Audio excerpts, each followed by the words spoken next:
নমস্কার বন্ধুরা, আমি শিপ্রাস কিচেনে আপনাদের সবাইকে অনেক অনেক অনেক স্বাগত। আজ আমি এমন একটি রেসিপি তৈরি করব, রেসিপিটি অনবরত আপনারা সবসময় একঘেয়ে হয়ে গেছে চিকেন খেতে খেতে। আজ আমি তৈরি করব ধনেপাতা চিকেন। আর এই ধনেপাতা চিকেনটা আপনারা ভাত, রুটি, নান, পরোটা সব কিছুর সাথেই খেতে পারবেন। তা আজ এই ধনেপাতা চিকেন করার জন্য আমি যা যা উপকরণ নিয়েছি আপনাদেরকে একবার দেখিয়ে দিই। এখানে আমি 500 চিকেন ভালো করে ধুয়ে পরিষ্কার করে নিয়েছি। রসুন নিয়েছি, চিকেনে কিন্তু একটু রসুন বেশিই লাগে। আদা কুচি, গোলমরিচ গুঁড়ো, এখানে আছে 3টে এলাচ আর শুকনো লঙ্কা, পেঁয়াজ কুচি, কাঁচা লঙ্কাটা আমি একটু বেশি নিয়েছি, কারণ এই ধনেপাতা চিকেনে ঝাল ঝাল খেতে কিন্তু খুব ভালো লাগে, তাই একটু চিকেনটা আজকে ঝাল ঝাল তৈরি করব। আর নিয়েছি ধনেপাতা, আর এখানে আছে সব রকম মশলা।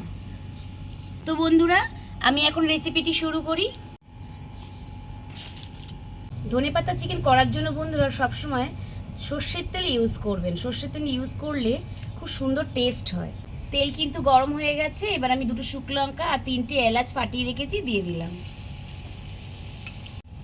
পেঁয়াজ কুচিটা দিয়ে দেবো।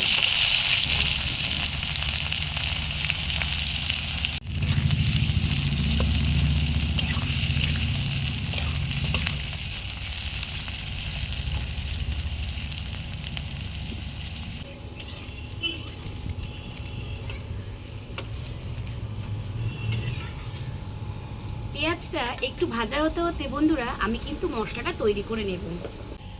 একটা মিক্সির বাটি নিয়েছি, রসুনটা দিয়ে দিলাম, আদাটা দিয়ে দিলাম, কাঁচা লঙ্কাটা দিয়ে দিলাম। এবার আমি দিয়ে দিলাম পরিমাণ মতন একটু শুকনো লঙ্কার গুঁড়ো। এই ধনিয়া চিকেনটা একটু ঝাল ঝাল হলে বেশি ভালো লাগবে।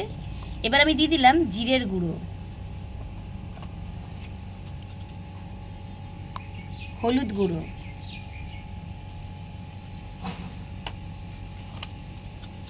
নুন।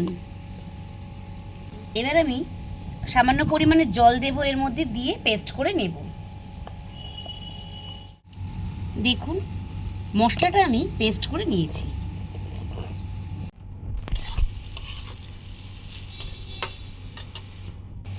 বন্ধুরা পেঁয়াজটা আমি হালকা ভেজে নিয়েছি, এর মধ্যে এবার আমি চিকেনগুলো দিয়ে দেব।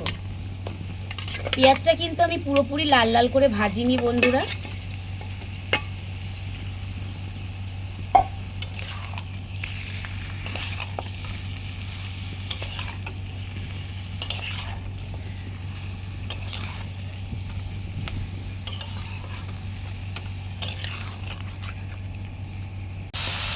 দেখুন বন্ধুরা, পেঁয়াজের সাথে কিন্তু আমি চিকেনটাকে ভালো করে ভেজে নিচ্ছি।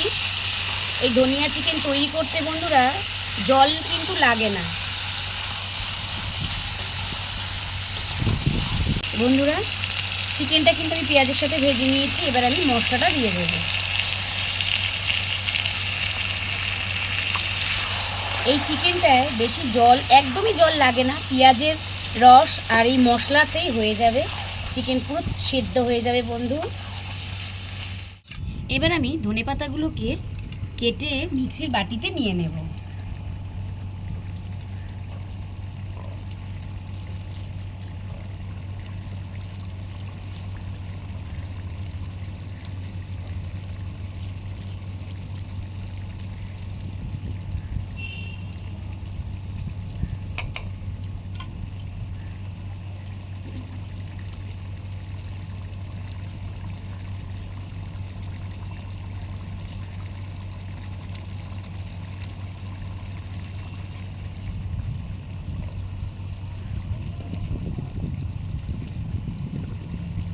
এই ধনেপাতা চিকেনে কিন্তু বন্ধুরা আপনারা লেবু, টক দই দিতে পারেন। আমার আজকে লেবু, টক দই কিছুই ঘরে নেই, তাই আমি দেইনি।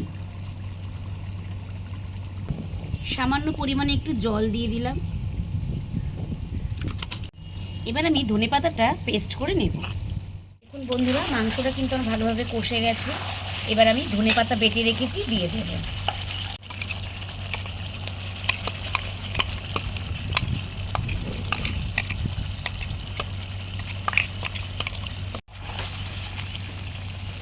আপনারা তো দেখলেনই মাংস কিন্তু আমি বেশি জল দিইনি, সামান্য পরিমাণে পেঁয়াজের রস আর মশলার ধোয়া বাটিটার জলটাই দিয়েছি।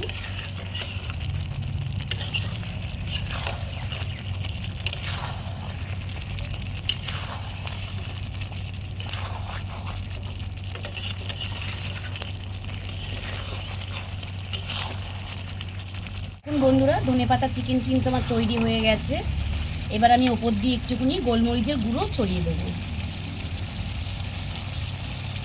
এই ধনেপাতা চিকেন কিন্তু একটু ঝাল ঝাল না হলে ভালো লাগে না বন্ধুরা, আপনারা কিন্তু ঝালটা আপনাদের পরিমাণ মতনই দেবেন।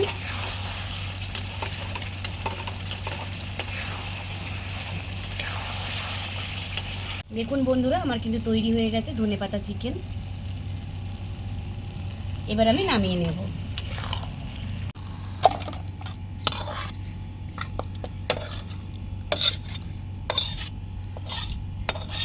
বন্ধুরা, আপনারা তো দেখলেন আমি কত সহজে এই ধনিয়া চিকেন তৈরি করে নিলাম। এটা কিন্তু আপনারা ভাত, রুটি, পরোটা, নান যা দিয়েই খাবেন তাতেই ভালো লাগে। আর সবসময় মনে রাখবেন ধনেপাতা চিকেন কিন্তু একটু ঝালঝালই বেশি ভালো লাগে। তো বন্ধুরা, আমার এই ধনেপাতা চিকেনের রেসিপিটি যদি আপনাদের ভালো লেগে থাকে তাহলে একটা লাইক, কমেন্ট ও চ্যানেলটাকে সাবস্ক্রাইব করে আমার পাশে থাকবেন বন্ধুরা। আর ভিডিওটা দেখার আপনাদের কাছে অনুরোধ রইল, ভিডিওটা স্কিপ করবেন না, পুরো ভিডিওটা দেখবেন। নমস্কার বন্ধুরা, ভালো থাকবেন, সুস্থ থাকবেন।